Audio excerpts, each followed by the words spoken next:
Vitrification అంటే ఏంటో మనం తెలుసుకుందామండి. ఒకవేళ గనక oocyte ఫ్రీజింగ్ చేసుకున్నట్లయితే ఏదైనా గనక reasons social or some medical conditions ఉండేటప్పుడు M2 oocytes ఏవైతే ఉన్నాయో వాటిని కూడాను మనం ఫ్రీజ్ చేసుకోవచ్చు సేమ్ విట్రిఫికేషన్ పద్ధతి యూజ్ చేయడం వల్లే. విట్రిఫికేషన్ ఏంటి అంటే sudden freezing using rapid cooling అన్నమాట. అంటే ఏంటి, మనం సడన్ గా ఫ్రీజ్ చేస్తున్నాము ఎంబ్రియోస్ ని by using the technique of rapid cooling.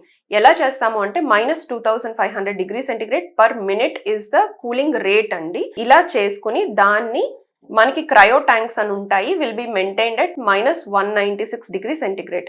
అంత తక్కువ టెంపరేచర్ లో ఫ్రీజింగ్ స్టేట్ లో మనం 10 years వరకు ఉంచొచ్చు. మన ఎంబ్రియోస్ ని కానీ oocytes ని కానీ స్పర్మ్స్ ని కానీ ఫ్రీజింగ్ స్టేట్ లోనే ఉంచొచ్చు. ఇప్పుడు ఇందులో స్టెప్స్ ఎలాగా ఏంటి అంటే, first and very foremost important thing, ఇంత ఫ్రీజ్ చేసినప్పుడు ఎంబ్రియోస్ కి డ్యామేజ్ అవ్వదా అంటే ఎస్ అవుతుంది. డ్యామేజ్ ని మనం ప్రివెంట్ చేయడం కోసం క్రయో ప్రొటెక్టెంట్ అని ఒక కెమికల్ ఉంటుందండి.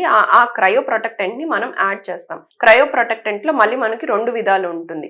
ఒకటి పర్మియబుల్ క్రయో ప్రొటెక్టెంట్, ఇంకొకటి impermeable cryo protectant. Permeable cryo protectants అనేవి ఏం ఉంటాయో ఇవి మన ఎంబ్రియోస్ ని oocytes ని పర్మియేట్ చేసుకుని లోపలికి వెళ్ళి ఆ ఎంబ్రియోస్ లోపల ఉండే మాయిశ్చర్ ఆర్ వాటర్ కంటెంట్ ఏదైతే ఉందో దాన్ని బయటకు పంపించడం వలన ఎంబ్రియోస్ లో ఐస్ క్రిస్టల్ ఫార్మేషన్ అనే దాన్ని ప్రివెంట్ చేసి బెటర్ ఫ్రీజింగ్ అనేది ప్రమోట్ చేయటం జరుగుతుందండి.